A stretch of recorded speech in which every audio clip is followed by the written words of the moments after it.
ये भारत भूमि एक महापुरुष फिर अवतरित हुए इस धरा पे आज से 2400 वर्ष पहले, जिनका नाम आप लोगों ने बहुत बार सुना होगा, आचार्य चरक, महर्षि चरक। ज्ञान विज्ञान से परिपूर्ण अपने समय में आचार्य चरक भारत के कोने कोने चप्पे चप्पे में भ्रमण किया। किसके पास क्या ट्रीटमेंट का पद्धति है, किसने क्या खोज कर रखा, सबको संग्रहित किया आचार्य चरक ने। इसलिए भारत को सदैव आचार्य चरक का ऋणी रहना चाहिए। बहुत मेहनत किया, बहुत पुरुषार्थ किया आचार्य चरक ने। और आचार्य चरक को यदि देखा जाए तो अश्विनी कुमार से श्रेष्ठ धन्वंतरी, और धन्वंतरी से भी श्रेष्ठ आचार्य चरक पूरा सिस्टम को भी वैज्ञानिक पद्धति में ढाल दिया, सूत्रबद्ध कर दिया, लेख लिख दिया, दोहा लिख दिया, हर ट्रीटमेंट का एक आधार बना दिया। किस प्रकार से ट्रीटमेंट किया जाए, कैसे किया जाए, सर्जरी तक, चिया फाड़ा सब, हजारों शिष्य बनाए, गांव गांव गए, बड़ा अद्भुत चमत्कार किया। गली गली में उन्होंने क्लिनिक और हॉस्पिटल खोल दिया आचार्य चरक। आज से 2400 वर्ष पहले भारत में अमूल्य क्रांति आया आयुर्वेद के क्षेत्र में, जिनका जनक आचार्य चरक कहलाए। ना जाने क्या क्या किया, कोने कोने में सब उत्साह से भर गए कि अब तो हम निरोग हो सकते, अब तो हम निरोग हो सकते। गली गली आचार्य चरक की जय जयकार होने लगा, हजारों लाखों शिष्य हो गए, बड़े बड़े यूनिवर्सिटी खुल गए कि आयुर्वेद का शिक्षा दी जाए, लोगों को बचाया जाए।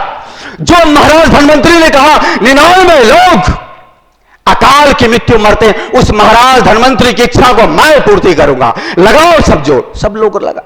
50-60 साल कड़ी मेहनत की आचार्य चरक ने, और 50-60 साल कड़ी मेहनत के बाद बोले एक बार थोड़ा सर्वे कर लिया जाए,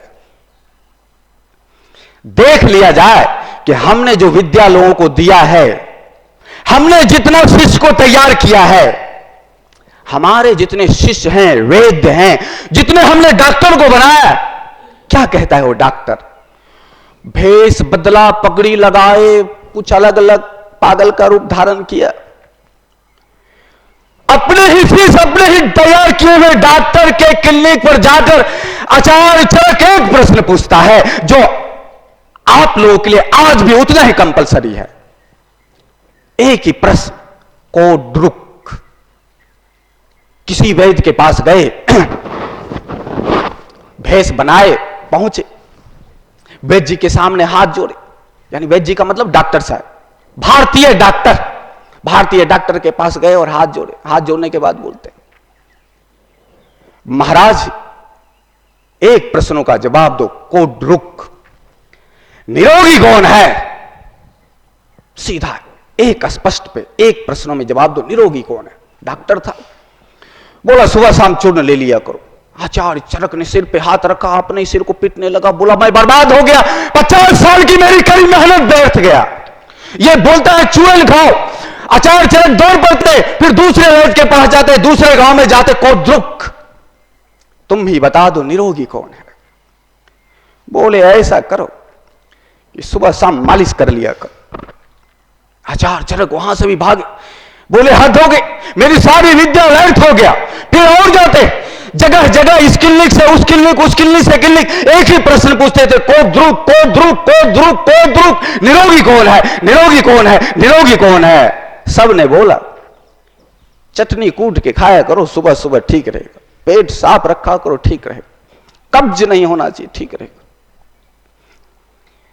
नाक में तेल डाल लिया करो, ठीक रहेगा, नीम का पत्ते कूट कर पीस लिया करो, ठीक रहेगा, उसका बीज पीस कर खाया करो, निरोगी रहेगा।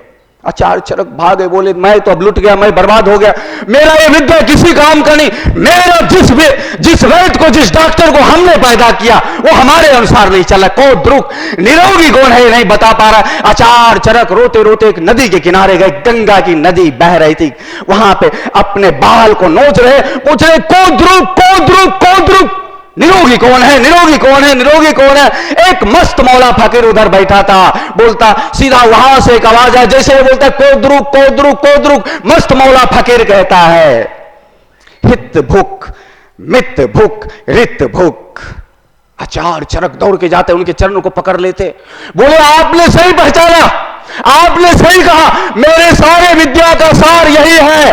पौद्रुक निरोगी कौन है? हित भूख, मित भूख, रित भूख। जो ये तीनों पर चले वह कभी बीमार ही नहीं होगा। फिर महाराज धन्वंतरी की भी जरूरत नहीं पड़ेगी, फिर अश्वनी कुमार की भी जरूरत नहीं पड़ेगी, फिर आचार्य चरक की विद्या की भी जरूरत नहीं पड़ेगी। हित भूख, मित भूख, रित भूख। हित का मतलब जो शरीर के अनुकूल है, जो शरीर के हितकारी व्यंजन है, उस भोजन को किया जाए हित भूख। मित भूख का मतलब जिसको खाने के लिए हमारा मन दौड़ रहा वो नहीं, जिसको देखकर हमारा जिह्वा ललायित हो जाए वह नहीं। जो विचारणीय हो, जो लाभदायक भोजन हो, यानी बुद्धि से विचार किया हुआ, बुद्धि से चुना हुआ व्यंजन। ऐसा नहीं मन तो कहीं भी चला जाता, मन ही है ये खा ले तो अच्छा। डॉक्टर मना कर रखा है गुलाब जामुन ना खा, और बोलता है बे गुलाब जामुन होता है, ले लिए कोई जो होता पर नहीं, ऐसा सीधा खा लेते। तो मन तो दौड़ ही रहा है, जिह्वा तो ऊपर नीचे लप लप कर ही रहा है, बार बार अपने को धोखा दे रहे हैं, बार बार अपने को कह रहे वही वही सीधा बात। तमाम उम्र बस भूल यही करता रहा, यही भूल करता। धूल चेहरे पर थी और डॉक्टर के पास जाता रहा, भूल चेहरे पर थी और आईना साफ करता रहा। कमियां हमें हित भूख, मित भूख, रित भूख। पहला हित भूख जो शरीर के अनुकूल हो, उस व्यंजन को लिया जाए, उस भोजन को लिया जाए, शरीर के लिए ही जो बना है हम वह खाएंगे। हम जिह्वा के स्वाद पर नहीं जाएंगे, मन जो चला हम उस पर नहीं जाएंगे। दूसरा मित भूख, ना जाना है जिह्वा के स्वाद पे, मन के बहकावे में नहीं जाना, विचार नहीं है। मित मतलब मति, मति, मित, मित, मति, मति भूख। रित भूख जो सीजन में उत्पन्न हो उसी को खाना है, गैर सीजन में नहीं। आम गैर सीजन मिलता है, बोलता है अपने को अमीरी का थोड़ा रुआब तो दिखा दो, ऑफ सीजन में करेला लेकर आए। पड़ोसी वाला आकर देखता है कि बोलता है ऑफ सीजन में करेला, ये तो पार्टी एकदम ठीक है, तो कहीं से भी ले आए।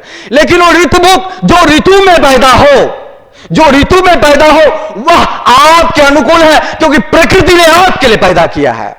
गैर सीजन का कोई भी वस्तु खरीद कर नहीं खाना चाहिए। और ऋतुभुक कहा गया, ऋतुभुक का मतलब सीधा सा सिंपल थ्योरी। हमें कैसे पता चले कि ऋतुभुक, हमें कैसा पता चले कि टमाटर इस ऋतु का, हमें कैसा पता चलेगा आम इस ऋतु का? सबसे सिंपल थ्योरी है, आप जब बाजार में जाओगे सबसे सस्ती वस्तु जो मिल रहा होगा ऋतु को, वही ऋतु है। ऋतु में जो उत्पन्न होता है सब जगह उत्पन्न होता है। जो 200 रुपए किलो था 2 रुपए किलो हो जाए, उसको लाओ मस्त जैसे मानो चबा के खाओ, कभी बीमार होने का कुछ ऐसा नहीं। लेकिन फिर आचार्य चरक से किसी ने प्रश्न कर लिया कि महाराज आपने तो सबसे पूछा, आपने सबसे कहा कोद्रुक कौन निरोगी है, कौन निरोगी है?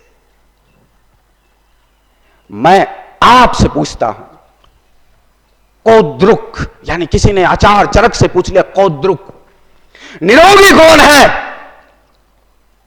आचार्य चरक अब स्तब्ध रह जाते, बोलते हित भूख, रित भूख, मित भूख, ये तो ठीक है, एक चीज ही लाइफ स्टाइल, लेकिन निरोगी कौन है? बोले निरोगी वो है जिसका शरीर के अंदर किसी भी प्रकार का मल जमा ना हो, वह निरोगी है। इसलिए बोला कम शब्दों में कहा जाए क्या, तो बोले मल तो पूरे शरीर में जमा होता रहता है, लेकिन इसका मेन सेंटर पॉइंट है वह पेट है। इसलिए आयुर्वेद में एक कहावत आज तक प्रचलित है, वह आचार्य चरक का देन है। आयुर्वेद का जो डॉक्टर होगा कहेगा सारे बीमारियों का जड़ पेट है।